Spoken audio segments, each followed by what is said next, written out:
빗자루와 검은 고양이. 여러분들은 이 사진을 보고 무엇이 생각나시나요? 휘황찬란한 보름달이 떴을 때 자신의 마법 빗자루에 단짝인 검은 고양이를 태우고 밤하늘을 가로지르는 마녀가 바로 생각나실 텐데요. 깊은 산 속에 홀로 살며 약초 채집을 하거나 의술을 베풀던 그 신비한 여성들을 그 당시 사람들의 상상만으로 탄생시킨 게 바로 마녀가 아닐까, 이런 생각이 듭니다. 그리고 마녀 하면 빼놓을 수 없는 게 인류사에 남겨진 오점 중에 하나라고 할 수 있는 바로 마녀 사냥인데요. 오늘은 중세 유럽에 만연했던 그 마녀 사냥에 대해서 한번 알아보도록 하겠습니다. 찬란했던 고대 로마 시절의 문명은 모두 다 리셋시키고 일부 문화 수준은 오히려 더 뒤로 퇴보할 정도로 혼돈과 파괴의 시절이었던 중세 유럽이라고 합니다. 왜냐? 그 당시에는 바로 모든 것을 종교가 지배하던 세상이었기 때문입니다. 신을 믿으면 구원을 받는다는 오직 그 믿음만으로는 의학이나 위생, 과학의 발달을 이룰 수는 없었겠죠. 그래서 중세 유럽인들은 지배계급인 교회의 권위 아래 숨을 죽이고 살아야만 했다고 합니다. 그러던 와중에 마침 독일에서 교회의 지시를 안 따르고 스스로 과학이나 철학을 자기 멋대로 진보시켜 나가려는 그러한 상황이 벌어지자 이를 보다 못한 제213대 교황 인노첸시오 8세가 지고의 것을 추구하는 이들에게 이런 대칙서를 발표하며 배경을 그리며 명분을 만들게 됩니다. 오스트리아 티롤 지역의 재판관이었던 하인리히 크레머가 자신의 명성만으로는 권위가 모자랄 것으로 판단하고 독일 쾰른 대학교 학장 제이콥 슈프랭거를 공동 저자로 올려두고는 1486년 아직까지도 마녀 사냥의 교과서라고 불리우는 원제목 말레우스 말레피카눔, 마녀를 심판하는 망치라는 책을 저술하게 됨으로써 마녀 사냥의 진정한 서막을 열게 됩니다. 이 책의 내용은 예전부터 내려오던 속설이나 소문에 지나지 않았던 마녀들이 저주를 내리던 의식인 사바트나 마녀들의 연애인 발프루기스의 밤 등 마녀의 생활상을 아주 소상하게 적은 뒤 의심이 가는 행동을 하는 자는 신고하여 그 잔인한 이단 신문을 받도록 권유하고 있었는데요. 다음과 같은 사람들을 신고하도록 권하고 있다고 합니다.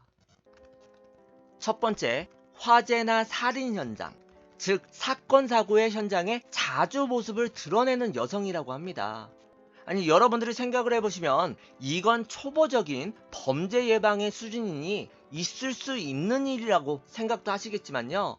그때는 신문이나 뉴스, 그런 정보 매개처가 아예 없었잖아요.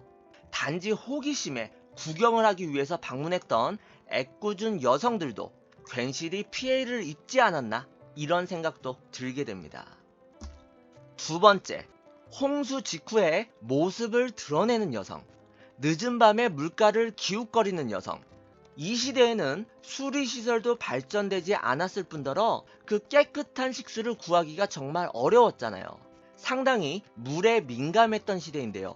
마녀가 저주를 내려서 홍수를 일으키거나 우물에 독을 타서 전염병을 유발한다고 믿었기 때문이고, 이건 다른 이야기지만 심지어는 남성들 중에 갑자기 고자가 생겨나와도 이건 마녀의 소행이다, 저주다, 이렇게 당시 사람들이 이해할 수 없었던 자연현상이나 모든 기괴한 일들을 마녀와 연결시켜 간주하였다고 합니다. 세 번째, 마녀의 추종자, 그리고 상대 남성. 당연히 마녀와 교류하는 자는 똑같이 악마의 제자로 몰렸고요. 이건 참 어이가 없는 경우인데요. 매력이 넘쳐서 인기가 많은 여성이 자신을 봐주지 않고 고백을 받아주지 않는다고 그 극심한 질투에 몸을 떨던 일부 찌질한 남성들이 가지지 못할 바엔 부셔버리겠다, 이런 아주 유치한 생각하에 그 여성과 또한 연관되어 있는 남성들을 모조리 고자질하여 이단신문관에게 끌고 가는 경우도 있었다고 합니다. 네 번째, 고양이를 키우는 여성이라고 합니다. 여러분들이 마녀하면 그 검은 고양이가 늘상 머릿속에 떠오르시잖아요. 고양이뿐만 아니라 다른 애완동물을 키우는 경우에도 마녀로 지목이 되었는데, 이것은 해당 동물들을 절대적인 주정관계로 성립되는 사형마로 사용하지 않을까 하는 우려 때문이었다고 합니다. 특히 토끼나 흑염소 이런 동물들을 키우면 이유도 필요 없이 바로 체포를 당했는데, 이는 마녀들이 숭배하고 모시는 악마에게 바쳐질 제물로서 의심받았기 때문이라고 합니다. 5번째, 동성애 혹은 이상성욕자. 종교가 모든 것을 지배하던 세상이니 당연히 동성애는 금기시되던 금단의 사항이었죠. 이 시기에는 동성애, 마조이즘, 그리고 세디즘 등 개인적인 취향이지만 남들이 이해할 수 없는 그 특이한 성적 취향이 알려지게 되면 묻지도 따지지도 않고 이단 신문관에게 직행으로 끌려갔다고 합니다. 개인적인 취향까지도 억압당하고 오해를 받았던 세상이었습니다. 6번째, 직업이 없었던 사람, 즉 백수를 말합니다. 그 백수 역시 잔인하고도 무서운 마녀 심판을 받았다고 합니다. 우리 시청자 여러분들이 마녀 사냥이라고 하여 오직 그 당시 여성분들만 희생이 되었다고 생각하실 수도 있는데요. 이 시대에서 일하지 않고 놀고 먹는 백수가 있다면 지역사회의 노동력 확보에 차질을 주는 결과를 초래하기 때문에 요즘 말로 히키코모리, 그 행보를 보이게 되면 이단 신문행으로 이어졌다고 합니다. 7번째, 가슴이 큰 여자 역시 이 마녀 사냥의 희생자로 몰렸다고 합니다. 아니 여러분들, 가슴이 큰 게 죄이고 마녀로 오해를 받았다니 정말 황당하시죠? 사람이 제일 무섭다라는 말이 있잖아요, 여러분들. 유럽 여성들 모두가 가슴이 큰 것도 아니었고 자기 가슴이 작은 것에 비해 누군가가 매력적인 여성 혹은 가슴이 큰 여성이 있으면 어디 한번 당해봐라, 자신이 가지지 못한 것에 대한 일종의 질투심으로 마녀라고 신고하는 경우가 매우 많았다고 합니다. 아무리 과학이 발전 안 됐고 계몽이 안 된 사회였다곤 하지만 내가 아이를 낳았는데 젖이 안 나오니 이것은 가슴이 큰 여성이 그 모든 것을 가져갔기 때문이다, 이런 식의 믿음이 있었다고 합니다. 지금 우리의 상식으로 이해하기에는 너무나 어이가 없고 터무니가 없는 거죠. 8번째, 따돌림. 요즘 우리가 사는 이 세상에서도 학교에서나 직장에서나 그 왕따 문제가 너무나 큰 문제잖아요. 하지만 중세사회에서 왕따를 당한다는 것은 이단으로 몰려 목숨을 잃게 되는 아주 무서운 상황이었다고 합니다.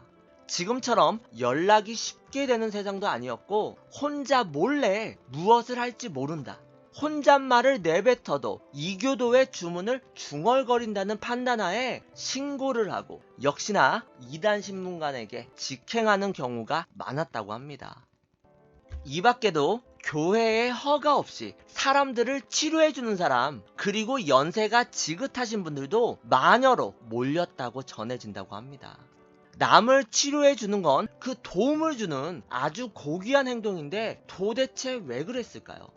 종교가 지배하던 그 시대에서 교회만이 오직 민중을 구원해야 하는데 이 민간요법으로 사람들을 치료하고 다니면 교회의 권위가 떨어지게 되고 또한 다스리기도 어려워지기 때문에, 그리고 반란의 조짐도 싹 틀 수도 있기 때문에 그것을 우려해서였다고 합니다. 세상에 경험이 많고 조언을 해주시던 노인들도 역시 그 지혜 때문에 애꿎게 심판대로 끌려가는 경우도 많았고, 터무니없게도 그냥 지나가다가 마음에 안 들면 신고당하는 시대여서 우리가 생각지도 못하게 의외로 많은 수가 희생되었다고 합니다.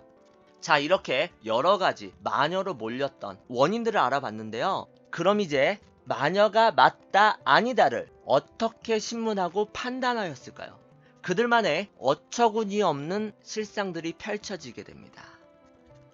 마녀로 지목되어 체포된 자는 우선 옷을 모두 벗기고 몸의 털을 모두 밀어버리는 것으로 조사를 시작했다고 합니다. 그리고 악마가 자신의 수하라는 징표로 남겨두었다는 반점을 찾기 시작하는데요. 아니 여러분들, 몸에 누구나 점이 있잖아요. 그것을 찾은 다음에 이 날카로운 것으로 찔러가지고 피가 나오지 않으면 100% 2단계에서 바로 사형을 확정시키지만 오로지 즐기기 위한 그들만의 잔인한 신문은 계속 이어졌다고 합니다. 우선 가장 기초적인 신문을 말씀드리자면 채찍이나 도리깨 등으로 때리거나 그 펜치 같은 걸로 손가락이나 유두를 잡아 비트는 등 그들에게는 간단한 맛배기로 고문의 서막을 열게 됩니다. 여기에 몸을 지지기 위해서 그 달군 인두를 추가하는데 버티면서 자신이 마녀라고 인정하지 않으면 더 잔인한 다음 단계로 넘어가게 되었다고 합니다. 자, 그림에서 보시는 것처럼 손가락을 천장에 매달고 온몸의 무게를 지탱하게 하는데 당연한 이야기겠지만 이 고문에 저항하고 버티다간 손가락이 자신의 체중을 견디지 못하고 끊어지게 되어 있습니다. 극심한 고통을 느끼며 서서히요. 이것은 상당한 시간이 필요한 신문이었기 때문에 빠른 판결을 요구하는 경우 이것을 제외하고 다음 단계로 넘어가게 되었다고 합니다. 여러분들, 사진만 보셔도 바로 무슨 도구인지 느낌이 오시죠? 이 가슴은 악마의 가슴이다. 이런 식으로 끌려온 여성의 가슴을 뜯어버리는 데 사용됐던 고문 도구라고 합니다. 뭔가 단순해 보이는 삼각형 모양의 도구가 보이는데요. 이것은 유다의 받침대라고 명명이 된 삼각 목마라고 합니다. 겉보기에는 정말 단순한 도구인데요. 너무나도 끔찍하고 잔인한 고문을 행하던 도구였다고 합니다. 보시는 것처럼 전신을 매달아 놓고 항문이나 아랫입을 모서리에 박은 뒤 극심한 고통을 주는 고문인데요. 주로 동성애 제목으로 끌려온 남성들에게 사용했다고 합니다. 고통도 고통이겠지만 시각적인 공포를 극대화시키는 형벌이기에 보여주기용으로 많이 이용되었다고 합니다. 라페라, 서양 배로 명명된 이 기구는요, 조금만 상상력이 있는 분이라면 바로 그 사용법을 알 수 있으실 겁니다. 기본 제작 의도는 어디까지나 신의 뜻을 부정하는 이교도의 사악한 주문을 막기 위해 입을 파괴하는 것으로 알려졌지만 사용하는 사람의 마음이고 고문에 제한 역시 없었기 때문에 크게 세 가지 용도로 사용되었다고 전해집니다. 첫 번째, 아까 말씀드린 것처럼 입의 파괴. 두 번째, 동성애 남성의 항문 파괴. 세 번째, 여성의 질 파괴였다고 합니다. 특히 이 고문 도구는요, 16세기 스페인의 무적 함대를 이끌었던 그 펠리페 2세가 매우 좋아하였기에 이 도구를 널리 보급하도록 하여라, 이렇게 칙령을 반포할 정도였다고 합니다. 이것은 우리에게 생소한 고문 방법인데요. 일본의 이 고타츠처럼 생겼는데 이것은 바로 쥐를 담아놓은 나무 상자라고 합니다. 아니, 왜 쥐를 나무 상자에 담아 놓았을까요, 여러분들? 이 고문 방법은 정말 엽기적이고 우리가 상상할 수도 없는 건데요. 이 쥐를 담은 상자를 마녀 용의자의 배 위에 올려놓고 윗면에 숯불을 피워놓으면 그 뜨거움에 위기감을 느낀 쥐들이 부드러운 곳을 파고 들어가는 습성을 유감없이 발휘하며 용의자의 생사를 찢으며 파고 들어가 내장을 이리저리 헤집어 놓는 아주 잔인하고 끔찍한 고문 방법이었다고 합니다. 그림에서 보시는 것처럼 이 물고문은 비교적 가벼운 신문에 속했다고 하는데요. 하지만 일반인들에겐 상상도 못할 고통이었겠죠. 강제로 9리터 정도의 물을 들이붓기 때문에 이 마녀 의심을 받던 사람들은 어쩔 수 없이 자신이 하지도 않은 일을 술술 불었다고 합니다. 그 밖에도 여러분들이 많이 알고 계시는 이 강철의 처녀라는 형벌도 있습니다. 뾰족한 송곳들이 박힌 철제 도구에 사람을 넣어가지고 그 고통을 안기는 강철의 처녀라고 하고요. 날카로운 송곳들이 박힌 의자에 앉혀가지고 고통을 주는 형벌도 있었다고 하고요. 손이나 발을 넣고 위에 손잡이를 돌리면서 서서히 극심한 고통을 안기며 손가락이나 발가락을 부셔나가게 되는 형벌 도구라고 합니다. 인간의 창의성은 대단하고 삶을 윤택하게 만든다지만 이런 고문 도구를 만드는 데 쓰였다는 점이 아이러니하다는 생각이 듭니다. 여러분들 사진만 보셔도 아시겠죠? 남성에게 강철로 만들어진 주물 도구를 강제로 착용시킨 뒤 그 부위를 서서히 짓무르고 썩게 만들었다고 합니다. 사진에서 보이시는 것은 바로 정조대인데요. 일반 정조대가 아니라 여성의 중요한 부위에 그 날카로운 부분들이 보이시죠? 이건 역시 여성들에게 극심한 고통을 주었던 도구였습니다. 그 밖에도 각자 지역에 따라서는 배에 약간의 상처를 낸 뒤 끈을 달아 장기들과 연결시킨 후 양쪽에서 돌려가며 장기들을 감아가는 고문 방법도 존재했다고 합니다. 여기서도 유능함을 따지게 되는데요. 이전까지 그 고문에서 누적된 데미지가 있기에 이 당시 이단 신문가는 이 마녀 용의자의 체력과 신체 상태를 고려하여 얼마나 오래 살리며 고통을 줄 수 있는가가 그 고문관의 유능함을 판단하는 척도였다고 합니다. 어쨌든 이 마녀 재판, 이단 신문에서 마녀로 인정된 자들은 온몸이 너덜너덜 만신창이가 되어 겨우 살아남았지만 그들을 기다리는 것은 바로 사형이었습니다. 그래도 재판을 통해서 사형을 내렸다고 하는데요. 이 재판 역시 좀 황당합니다. 보통 물에 의한 정화, 불에 의한 정화, 그리고 토막 내기 등이 주된 처형 방법이었다고 합니다. 물에 의한 정화의 경우 손발을 포박한 뒤 강물에 던져놓고 10분 이상 지나도 떠오르지 않으면 무죄로 인정되었다고 합니다. 여러분들 생각을 해보세요. 호흡을 10분 이상 못하는데 살아남을 수 있겠습니까? 어처구니 없죠. 무죄로 인정은 되었겠지만 그 소중한 목숨은 잃게 되는 거죠. 불에 의한 정화는 이 마녀 사냥에서 여러분들도 잘 알고 계시잖아요. 가장 널리 행해진 화형인데요. 인간이 느끼는 고통 중에 최고의 고통은 불에 타는 것이라고 하잖아요. 보통은 발끝에서 머리까지 불길이 이르지 않았기 때문에 몇 시간에 걸쳐 극심한 고통에 비명을 지르며 몸부림치다가 죽어갔다고 전해진다고 합니다. 여러분들, 인간의 잔혹성은 정말 대단하잖아요. 대부분의 이 화형은 나체로 행해졌고 인간의 아드레날린을 분비시키는 그러한 장면이었기 때문에 지금처럼 여러 매개체가 없어서 볼거리가 없었던 당시 중세 유럽 민중들에게는 이 타오르는 불길은 최고의 구경거리 중 하나였다고 합니다. 동성애자의 경우에는 너희는 신이 내려주신 그 섭리를 무시했다. 짐승만도 못한 존재다. 이렇게 그 시대의 평가하에 굶주린 개떼에게 던져지고 천천히 뜯어먹히는 걸 구경하기도 했다고 합니다. 사람은 쥐나하는 동물이라고는 하지만 사지 찍기, 톱으로 썰기, 장기를 나무에 매달기 등 그 대중들을 만족시키고 공포심을 더 안겨줄 수 있는 여러 가지 변종 처형법이 생겨나면서 유럽 전역마다 각자 고유의 처형 방법이 태어났다고 합니다. 이 마녀 사냥 열풍은 유럽의 변화를 몰고 온 그 르네상스 시대가 들어서기 전까지 지속되었고 성행되었지만 한 가지 아이러니한 점은 그 당시 이단 신문으로 이 마녀 사냥으로 20만 명 이상이 죽어나가면서 쌓여진 해부학 지식이 유럽 문화의 꽃을 피운 르네상스 시대의 기초 베이스가 되었다고 합니다. 근대에 이르러서도 이 마녀 사냥이 이루어지기도 했고 이렇게 잘 발달된 고문 도구는 아프리카로 넘어가게 돼서 부족한 분쟁 중에 처형 및 고문 도구로 아직까지도 사용되어지고 있다고 합니다.